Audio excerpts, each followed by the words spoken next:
Hello friends, welcome back to our YouTube channel the teachers guide. आज के इस tutorial में हम बात करने वाले हैं एसएसटी से संबंधित कुछ एमसीक्यूज़ पर जो आपके अपकमिंग सीटेट एग्ज़ाम के लिए बहुत इंपॉर्टेंट हैं।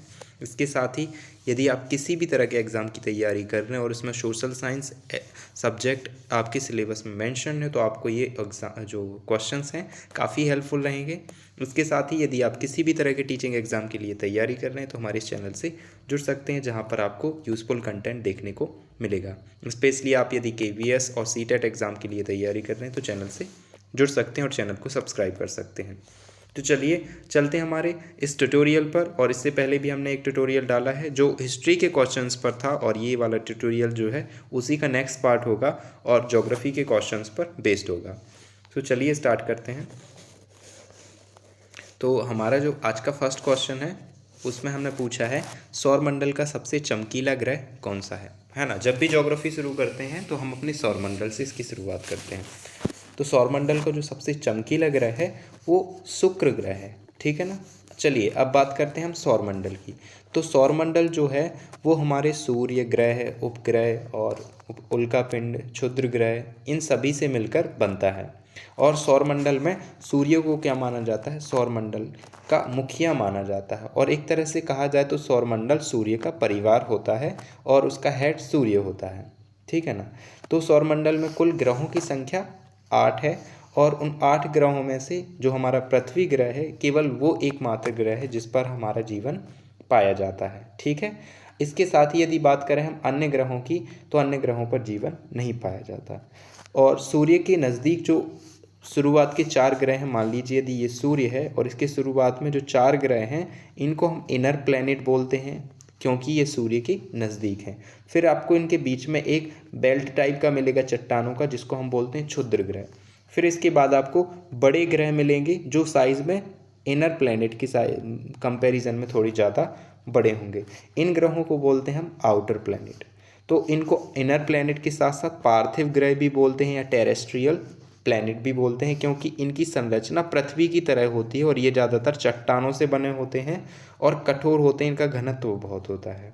उसके विपरीत ये जो ग्रह हैं इनको जोवियन ग्रह भी बोलते हैं क्योंकि इनकी संरचना जो है वो जुपिटर मीन्स बृहस्पति की तरह है। मीन्स ये ज़्यादातर गैस से बने हुए हैं, इनका आकार बड़ा है और इस आधार पर इनको जोवियन ग्रह या आउटर प्लैनेट बोला जाता है क्योंकि ये आउट में है, बाहर है, ठीक है। इनके ज़्यादातर उपग्रह होते हैं, इनके उपग्रह कम होते हैं। तो ये कुछ दोनों में अंतर है। इन सभी ग्रहों में जो सबसे पहले है वो है बुध, उसके बाद है शुक्र, उसके बाद तीसरे नंबर पर पृथ्वी, मंगल, फिर उसके बाद बृहस्पति, शनि, अरुण और वरुण। ये कुल 8 ग्रह हैं, आपको इनके नाम ध्यान रखने हैं। ये जो क्षुद्र ग्रह हैं ये बीच में, ये मंगल और बृहस्पति की कक्षा के बीच में पाए जाते हैं। ये क्वेश्चन भी आपको कई बार पूछा जाता है। असल में क्षुद्र ग्रह माने जाते हैं कि इन्हीं ग्रहों के टकराने से ये चट्टानों के टुकड़े बने हुए हैं और अन्य ग्रहों के साथ ये भी सूर्य की परिक्रमा करते हैं, ऐसा माना जाता है, ठीक है। तो आप ये कुछ इन्फॉर्मेशन है जिसको आप ध्यान रखेंगे। और सूर्य एक तारा है और हाइड्रोजन और हीलियम इन 2 गैसों से मिलकर ये बना है, आपको ध्यान रखना है, ठीक है। बात करें बुध की तो सबसे नज़दीक का ग्रह है, सूर्य के सबसे नज़दीक है ना। बात की जाए सबसे गर्म ग्रह का तो सबसे गर्म ग्रह भी हम किसको मानते हैं, शुक्र ग्रह को मानते हैं क्योंकि इसमें वायुमंडल पाया जाता है। शनि ग्रह जो है उसके चारों तरफ वलय पाई जाती है, मीन्स ये ग्रह है इसके चारों तरफ एक तरह का रिंग पाया जाता है ना, ये इसकी पहचान है। बृहस्पति ग्रह जो है वो सौरमंडल का सबसे बड़ा ग्रह माना जाता है। तो ये कुछ इंपॉर्टेंट बातें थी सौरमंडल को लेकर। चलिए चलते हैं हम आगे के प्रश्न में और हम देखते हैं हमारा अगला प्रश्न। तो हमारा अगला प्रश्न है कि निम्न में से कर्क रेखा भारत के किस राज्य को स्पर्श नहीं करती। तो कर्क रेखा किस राज्य को स्पर्श नहीं करती, हमें नहीं बताना है, ठीक है। तो इसका राइट ऑप्शन जो है वो है उत्तर प्रदेश। उत्तर प्रदेश को कर्क रेखा टच नहीं करती। बाकी कर्क रेखा भारत की 8 राज्यों से होकर गुजरती है। सबसे पहले आता है राजस्थान, फिर उसके सबसे पहले रुकिए अपन गुजरात, फिर उसके बाद राजस्थान, मध्य प्रदेश, छत्तीसगढ़, झारखंड और इसके अलावा पश्चिम बंगाल, त्रिपुरा और मिजोरम। इस तरह से कुल ये जो 8 राज्य हैं जिनसे होकर कर्क रेखा गुजरती है। काउंटिंग बनाएंगे, आपको काउंटिंग कैसे बनाना है। मान लीजिए ये आपका इंडिया है तो इंडिया कि यहाँ से गुजरती है। तो सबसे पहले गुजरात, थोड़ा सा पार्ट राजस्थान का, फिर मध्य प्रदेश, फिर छत्तीसगढ़, फिर झारखंड, पश्चिम बंगाल और यहाँ पर त्रिपुरा और मिजोरम फिर से ऐड हो जाते। तो आपको ये ध्यान रखना है, इस तरह से क्रम में ध्यान रखेंगे तो आठों के आठों राज्य आपको याद होंगे, ठीक है ना। तो इसका राइट ऑप्शन क्या है? उत्तर प्रदेश। इसके अलावा गुजरात भी टच करता है, राजस्थान भी टच करता है, मध्य प्रदेश भी टच करता है। कर्क रेखा है क्या? तो कर्क रेखा 23.5 जो उत्तरी अक्षांश है उस रेखा को हम कर्क रेखा बोलते हैं, जो ये निर्धारित करती है कि सूर्य का उत्तरायण जो है वो यहीं तक होगा। मतलब इस रेखा पर जो है ना 21 जून को सूर्य लंबवत होता है, सूर्य की किरणें लंबवत होती हैं, ठीक है, ये इसकी पहचान है। और 23.5 डिग्री कर्क रेखा, 23.5 डिग्री उत्तरी अक्षांश रेखा को हम कर्क रेखा बोलते हैं, ये आपको ध्यान रखना है, ठीक है। चलिए चलते हैं हम, विश्व की सबसे लंबी पर्वत श्रृंखला कौन सी है, हमारा अगला प्रश्न है। तो ध्यान रखिएगा, पर्वत श्रृंखला लिखा है, पर्वत का जो शिखर होता है, श्रृंखला होता है या अकेला पर्वत होता है, ये सभी अलग अलग है। और पूछा क्या है आपसे? लंबी पर्वत श्रृंखला। तो यहाँ पर आपके बहुत सारे ऑप्शन हैं और इन ऑप्शंस में जो आपका राइट ऑप्शन है दैट इज़ एंडीज़। एंडीज़ जो है विश्व की सबसे लंबी पर्वत श्रृंखला है और एंडीज़ पर्वत श्रृंखला दक्षिण अमेरिका में, मीन्स साउथ अमेरिका में, अमेरिका महाद्वीप में पाई जाती है, ठीक है। इसके अलावा यदि बात करें हम हिमालय की, तो हिमालय विश्व की सबसे ऊंची पर्वत श्रृंखला के रूप में जानी जाती है। ये लंबी नहीं, ये सबसे ऊंची है, काफ़ी ऊंचे पर्वत इसमें पाए जाते हैं और ये एशिया महाद्वीप में है। इसके अलावा बात करें यदि रॉकी की, तो रॉकी भी क्या है? एंडीज़ की तरह एक पर्वत श्रृंखला है जो कि उत्तरी अमेरिका में पाया जाता है, या उत्तरी अमेरिका में ये पाया नहीं जाता है ना, कोई जीव थोड़ी ना है, तो ये उत्तरी अमेरिका में स्थित है। इसके बाद यदि यूराल की बात करें तो यूराल भी एक पर्वत श्रृंखला है जो यूरोप और एशिया दोनों को एक दूसरे से अलग करती है। मान लीजिए ये यूरोप है और ये एशिया है, तो इनके बीच में एक पर्वत श्रृंखला है यूराल, जो दोनों महाद्वीपों को एक दूसरे से अलग करती है ना। सो यूराल महाद्वीप, ठीक है, सॉरी यूराल जो है वो यूरोप और एशिया को अलग अलग करता है, और यूरोप एशिया को एक साथ हम कभी कभी यूरेशिया भी बोलते हैं, ठीक है। चलिए चलते हैं हमारे अगले प्रश्न पर। तो अगला प्रश्न जो हमारा मध्य प्रदेश से है, मध्य प्रदेश की सबसे लंबी नदी कौन सी है? तो मध्य प्रदेश की सबसे लंबी नदी जो है वो है नर्मदा, और इसके साथ ही हम बात करेंगे अन्य नदियों की। नर्मदा नदी जो है वो अमरकंटक से निकलती है, ठीक है, जो सतपुड़ा रेंज में है। और इसके उत्तर में यदि बात करें तो यहाँ पर विंध्याचल रेंज है और यहाँ पर सतपुड़ा रेंज है, और इन दोनों के बीच में ये नर्मदा नदी ऐसे बहती है। आपको इसको यदि मैप के थ्रू देखें, मैप बहुत इजी होगा बनाना। मान लीजिए ये विंध्याचल है और ये सतपुड़ा है, और इसी के बीच में से नर्मदा नदी ऐसे फ्लो करते हुए आगे जाके खंबात की खाड़ी में गिर जाती है, ठीक है। तो मध्य प्रदेश की सबसे लंबी नदी जो है वो नर्मदा नदी है। इसके अलावा यदि बात की जाए भारत की सबसे लंबी नदी, तो वो गंगा नदी मानी जाती है, ठीक है। तापी यदि बात करें तो तापी और नर्मदा नदी के बारे में एक फैक्ट है कि ये दोनों नदियाँ ऐसी नदियाँ हैं जो भारत में पूरब से, मतलब इस तरफ से इस तरफ बहती हैं, मतलब पूरब से पश्चिम की तरफ बहती हैं। ये मात्र दो नदियाँ ऐसी हैं जो प्रायद्वीपीय भारत की ऐसी नदियाँ जो केवल पूरब से पश्चिम दिशा में बहती हैं, उनमें नर्मदा और तापी हैं। बाकी सभी नदियाँ जो है पश्चिम से पूरब की तरफ बहती हैं। बात करें यमुना नदी की, तो यमुना नदी जो है वो गंगा नदी की सहायक नदी है, और यमुना नदी पर बहुत महत्वपूर्ण शहर बसे हुए हैं, जैसे दिल्ली और आगरा जो है ऐसे शहर हैं जो यमुना नदी पर बसे हुए हैं। इनसे भी कई बार आपसे प्रश्न पूछे जाते हैं, ठीक है। चलिए चलते हैं हमारे अगले क्वेश्चन पर, और हमारा जो अगला क्वेश्चन है वो है सर्वाधिक भूकंप आपसे यहाँ पर पूछा है। यहाँ पर भूकंप नहीं लिखा हुआ है। सर्वाधिक भूकंप जो है वो किस देश में आते हैं? तो ज़्यादातर भूकंप जो है वो जापान में आते हैं, और इसकी एक छोटी सी वजह भी है, क्योंकि जापान जो है दो बिल्कुल विध्वंसक प्लेटों के बिल्कुल बीच में है। एक तरफ यूरेशियन प्लेट है, दूसरी तरफ पैसिफिक प्लेट है, और इन दोनों प्लेटों के बीचों बीच जो है वो जापान है। इस वजह से यहाँ पर बहुत ज़्यादा भूकंप आते हैं। आप इस चीज़ को अभी मत समझिए, आप केवल इतना ध्यान रखिए कि जापान में ज़्यादा भूकंप आते हैं, है ना। इसकी अपेक्षा अमेरिका, इराक और भारत में बहुत कम भूकंप आते हैं, ठीक है।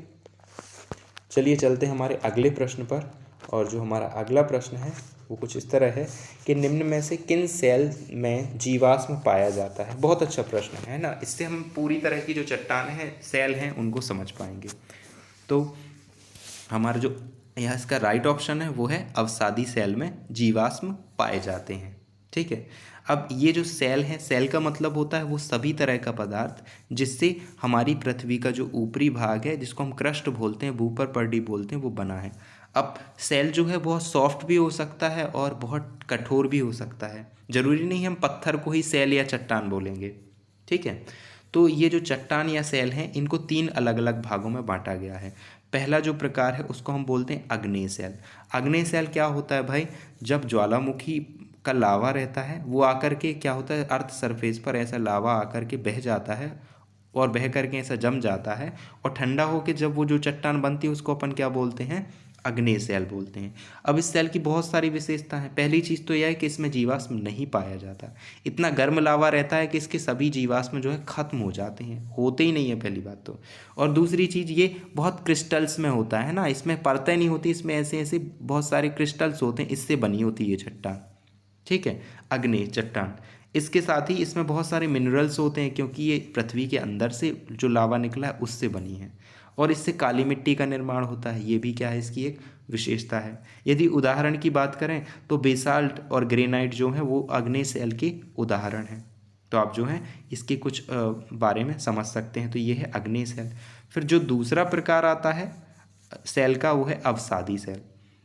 अब क्या होता है भाई, जो ये ज्वालामुखी का लावा जो है ऊपर आकर के ठंडा हो गया, अब यही धीरे धीरे नदियों द्वारा क्या है घिस करके नीचे ले जाया जाता है, और तली में क्या है ऐसे अलग अलग लेयर्स के तौर पर जमा दिया जाता है, और ज़्यादा प्रेशर के कारण ये जो है ना, ये जो परतें हैं अलग अलग चट्टान के रूप में बन जाती हैं।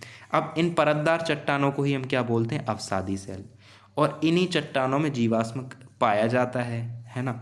जैसे पेड़ पौधे हो गए, सभी तरह के जीव हो गए, वो दब जाते हैं इनमें, और ज़्यादा प्रेशर के कारण इनमें जीवाश्म ईंधन, जितने भी तरह का कोयला, पेट्रोलियम, चाहे वो तेल हो चाहे वो गैस हो, सभी तरह की चीज़ें इसी तरह की चट्टान में पाई जाती हैं। ठीक है, तो ये दूसरी चट्टान है जो परत के रूप में पाई जाती है और इसमें जीवाश्म पाया जाता है। ठीक है, ये जो तीसरी चट्टान है जिसको हम बोलते हैं तीसरी सेल है, तीसरा सेल का प्रकार उसको बोलते हैं कायांतरित सेल।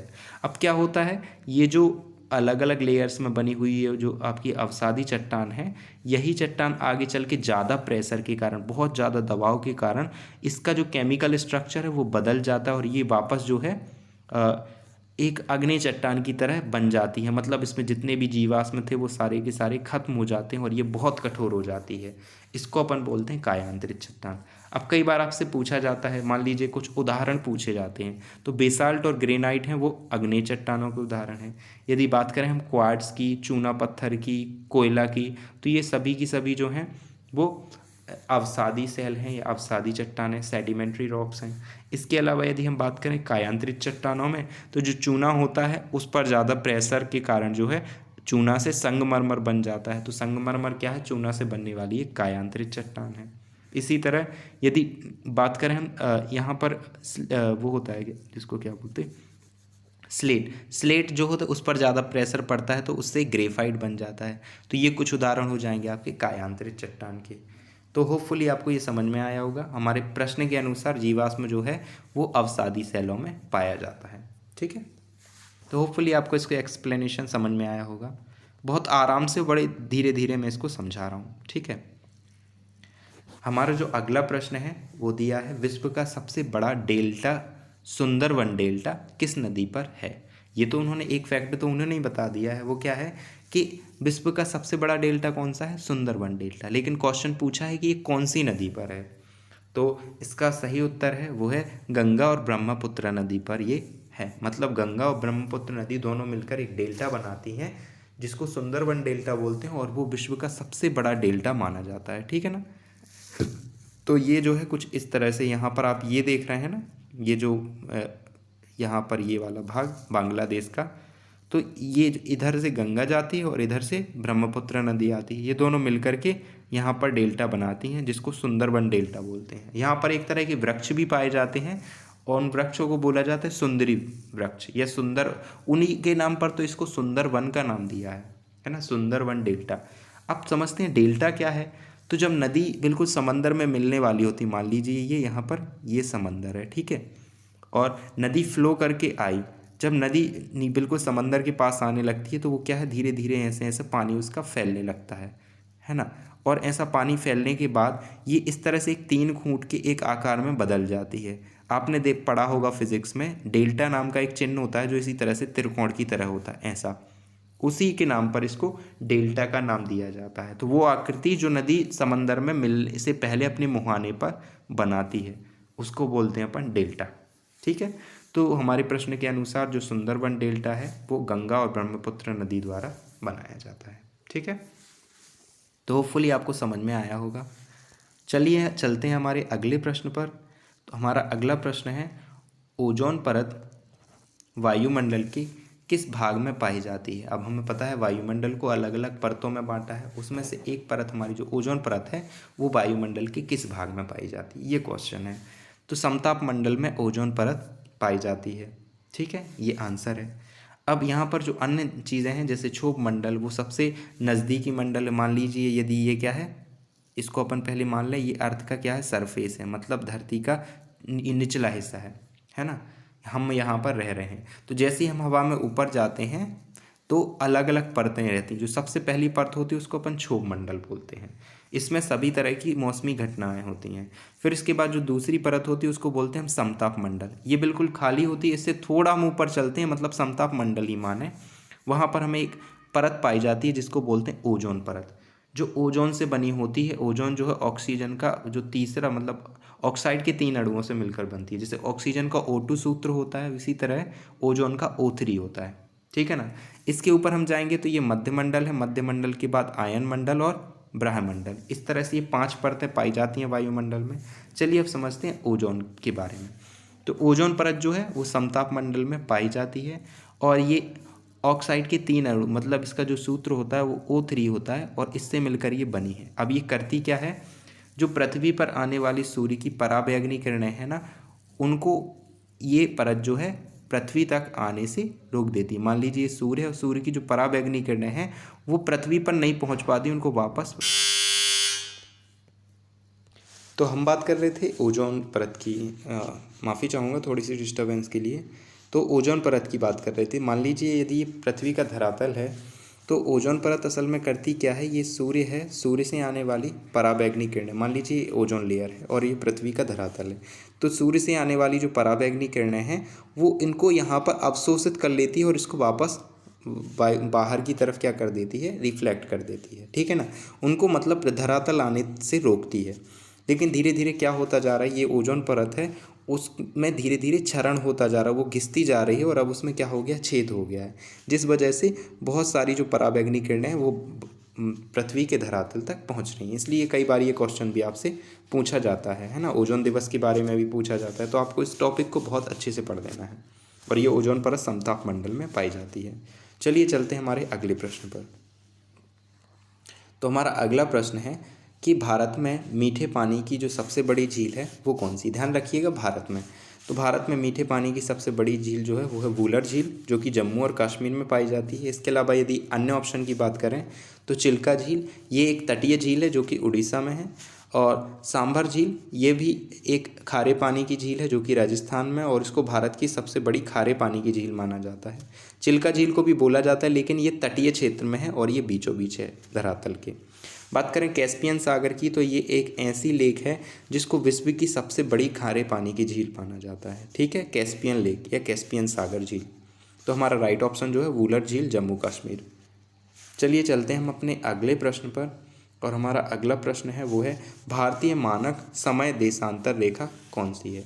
तो इंडिया का जो मेन टाइम है, मतलब भारतीय मानक समय है, वो देशांतर रेखा कौन सी है, तो 82 डिग्री जो 30 मिनट से पूर्वी देशांतर रेखा, उसको हम भारत की मानक समय देशांतर रेखा मानते हैं। ठीक है ना। अब होता क्या है भाई, धरातल पर जो ग्लोब में हम खड़ी लाइनें देखते हैं उसको अपन देशांतर रेखाएं बोलते हैं। ठीक है, ये आपको पता होना चाहिए, आपने पढ़ा हो तो इनको देशांतर रेखाएं बोलते हैं। इनमें से एक देशांतर रेखा होती है जिसको हम सभी देश जो हैं आधार मानते हैं, मतलब वहाँ पर समय को 0 माना जाता है, उसको प्रधान देशांतर रेखा या प्राइम मेरिडियन बोला जाता है। अब हर देश का अपना मानक समय अलग अलग होता है, तो भारत का जो मानक समय है वो 82.5 डिग्री जो पूर्वी देशांतर रेखा है उसको माना गया है, और यही आपसे पूछा गया है।